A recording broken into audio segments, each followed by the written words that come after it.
This conference will now be recorded. Retirement system team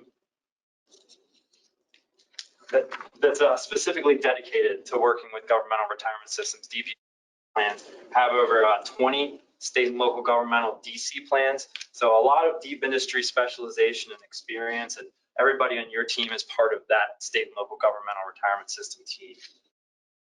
We'll go over to slide number 4, scope of the engagement. So the primary purpose of our work here is to perform an audit on North Carolina supplemental retirement plans, so both the 401k and the 457, with the primary objective of our audit is issuing an opinion on the presentation of the financial statements. And then also, you'll see the last bullet there. As always, feel free to reach out any questions. We serve as a resource to the team. GASB questions, accounting questions, any other questions throughout the year.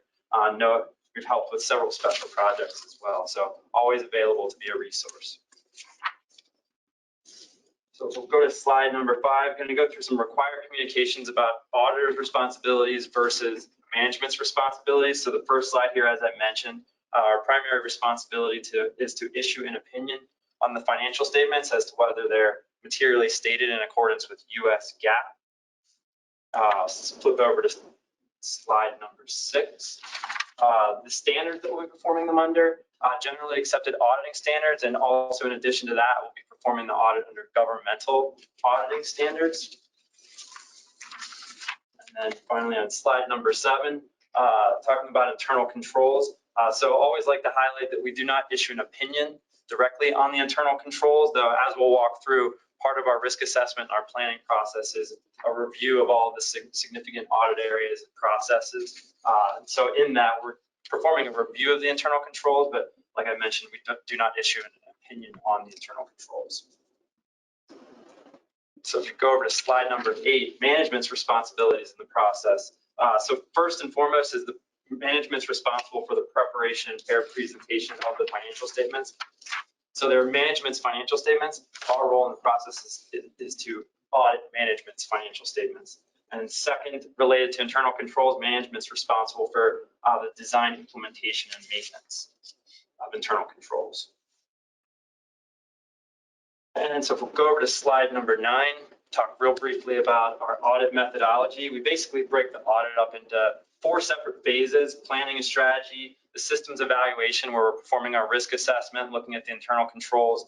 Phase 3 is the testing and analysis phase. That's where we're actually testing the balances, doing our confirmation work, going through that trial balance and testing the investment balances, contribution balances, distribution balances. And then finally ending in phase 4 with reporting and follow-up. So that's when we're actually going through, reviewing the financial statements, making sure the required disclosures are there, and then also tying that financial information back to our test work in phase 3.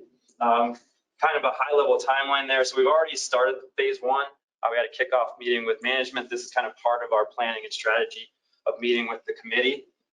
Phase 2 of working through the internal controls, expecting to do that February through the March timeframe. Then the substantive testing, once management closes out that general ledger, provides us with the final balances. We're expecting to do that test work May to June timeframe, with a similar issuance date sometime around early to mid-July for wrapping up the audit, that reporting and follow-up phase.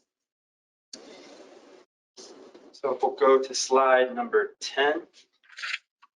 So this will talk briefly about that phase 2, that systems evaluation. So our review of the internal controls. So we do a risk-based audit, and in doing that, we're performing a risk assessment initially, going through the key processes with management, as well as, of course, Prudential is a key part of that. So reviewing that SSA 18 or Service Organization Control Report to look at Prudential's controls, and then also looking at the key controls on the management side as well. And then based on that process, we develop our risk-based approach, which we'll talk about the key audit areas on the next slide.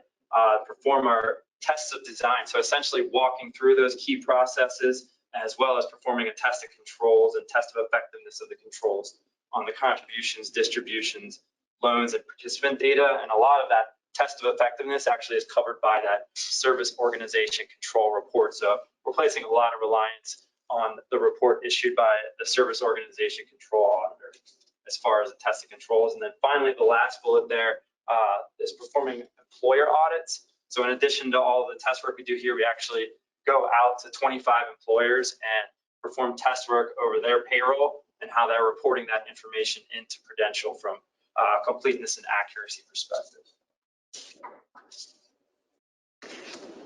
And then flip over to slide 11. So this is the substantive testing. This is that phase that I was talking about, phase 3, where we're actually testing the balances. And so in doing that, we're again doing a risk-based approach. So focusing really on the investments, contributions, the distributions, and then we're performing some high-level analyticals on the administrative expenses.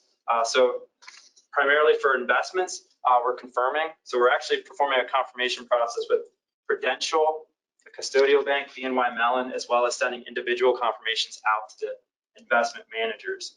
And then the second you'll see there is valuation testing. So part of that is confirming with the investment managers.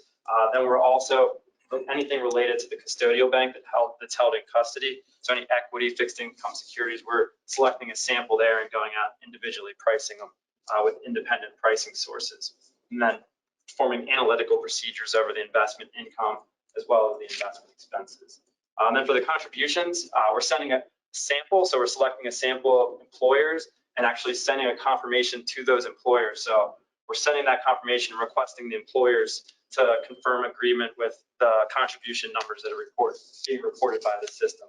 So that's a primary test there. And in addition to the confirmation process, we're also performing detailed analytical procedures. So we're actually leveraging our data analytics software. So we're getting all the contribution information from Prudential and going through an analytical process, tying that back in total to the amount reported in the general ledger, and then comparing trend analysis, looking at it year over year, performing different analytical analysis on that information.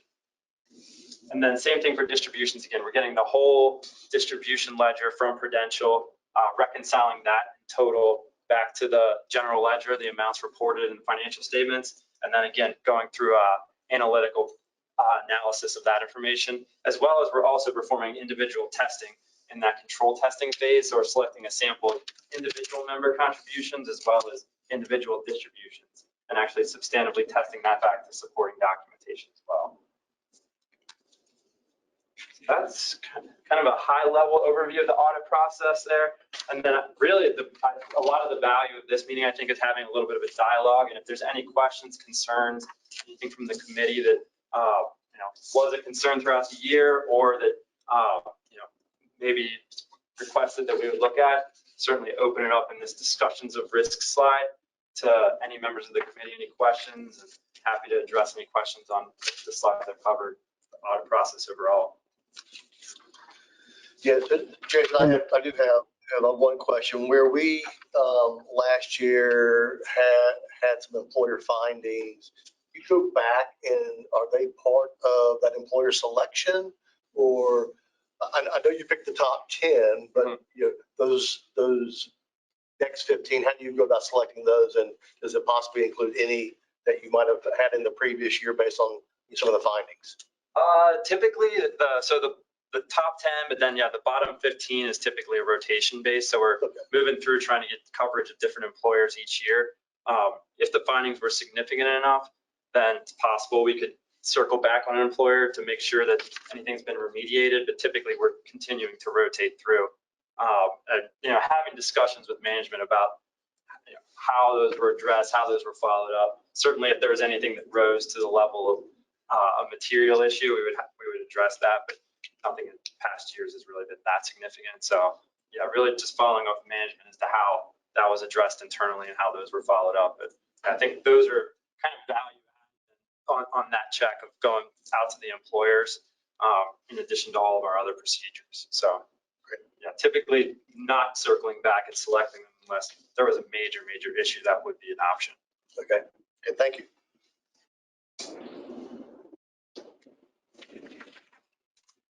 Any questions from any of the members on the phone? This is Michael. I had one question. I know you guys are, do this all over the country and with different plans, and I was just curious if, if there's been any issues or anything. And I know we've been clean at North Carolina, but if you've seen any other plans of things that just have come up and that we should be aware of? Nothing significant. I know there's some new reporting we've talked about, some new GASBs that are coming out that are going to have a little bit of different breakouts in the income statement of the side of the financial statements. But from a risk perspective, nothing major. Most of the large state entities are with some of the larger TPAs, and there's so much compliance and oversight and regulation over them that there's never anything that would rise to a material issue that we're seeing circulating through the industry. The team here in working with Prudential, has been certainly a best practice operation at North Carolina. Nothing major that I can think of to highlight that I've seen as an overall risk in the industry, specifically related to the DC type plans. Okay, thank you. Great question. This is Any other questions? this is Steve. A follow up on that question. Can you hear me? Okay. Perfectly. Yes. Yes. Okay. You mentioned the regulatory changes. Have there been any other legislative changes or things that would impact the processes or be different than the past year or two, or is it mostly some minor regulatory updates? I know one of the big changes was the COVID distribution guidelines. So we're always looking at the IRS rules and the rules around distributions, contribution limits. Just into the process of how distributions were handled was those changes with the CARES Act. So that would probably be the most significant one that comes to the top of mind as far as regulatory changes. Okay. Thank you. Any other questions? I just want to thank the auditors and the members of the audit committee. They take this very seriously, and just another example of why these board members are participants in one of the strongest plans in the world. So thank staff and thank the board members.